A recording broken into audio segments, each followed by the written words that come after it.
les eaux issues des rejets domestiques et industriels? Eau sale, eau usée ou eau potable? Eau usée. Eau usée, bonne réponse. Quel est le rôle d'une station d'épuration? La production d'eau potable, la déminéralisation de l'eau de pluie ou les traitements des eaux usées? Traitement des eaux usées. Très bien, le traitement des eaux usées.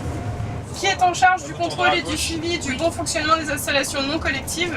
Le service de contrôle des installations privées ou alors le service public d'assainissement non collectif SPANC? C'est le SPANC. Bravo.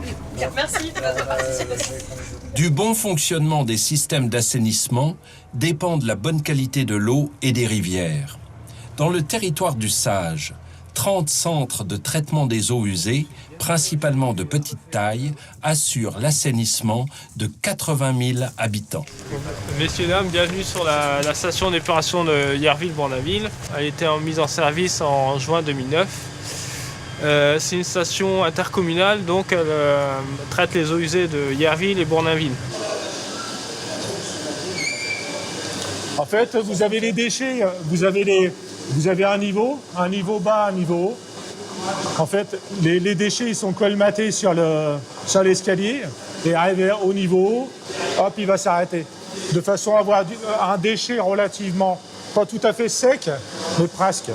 Mais une station d'épuration, c'est un outil qui est vraiment essentiel et qu'on devrait faire même plus visiter, amener les gens, leur dire bah voilà, ça coûte 1 million d'euros, ça coûte 2 millions d'euros, mais c'est nécessaire aussi à la vie de la collectivité d'avoir une épuration correcte et convenable. Je sais que c'est pas très populaire une station d'épuration, mais derrière, c'est des enjeux environnementaux qui sont très très importants. Parce que l'eau qui se retrouve souillée, qui se retrouve dans la rivière, on sait qu'il peut y avoir des contacts entre la nappe de la rivière et la nappe qui est à côté. Il se trouve que chez nous, il y a pas mal de captages d'eau potable qui sont dans la nappe d'accompagnement de la rivière. Tout est lié.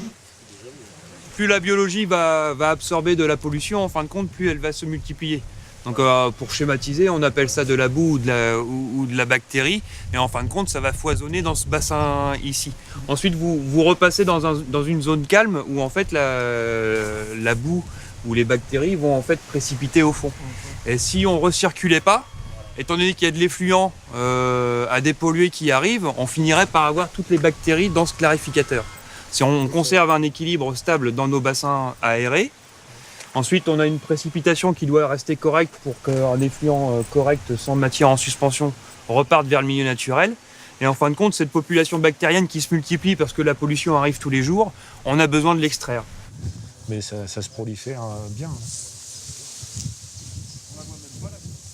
Donc les boues vont être piégées dans nos lits de roseaux, l'eau est filtrée à travers, repart dans un poste toutes eaux au fond des roseaux et est renvoyée dans la filière.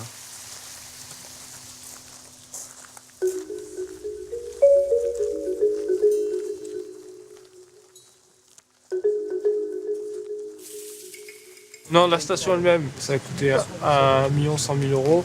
Et si on rajoute le réseau, le transfert, tout ça, il faut remonter à 2 millions d'euros.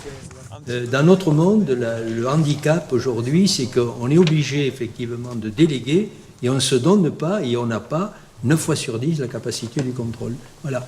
Hein, on dit, oh ouais, mais c'est le bureau d'études, c'est la compagnie machin, ouais, ils contrôlent tout, nos problèmes. Oui, non. Non, parce qu'aujourd'hui, on n'est pas dans le développement durable, je suis désolé de le dire comme ça, l'économique écrase de tout aujourd'hui. Exactement. Allez, il faut y aller les gars. Allez, en tous les cas, un grand merci. Hein, C'est rien, merci. Bonne fin de journée.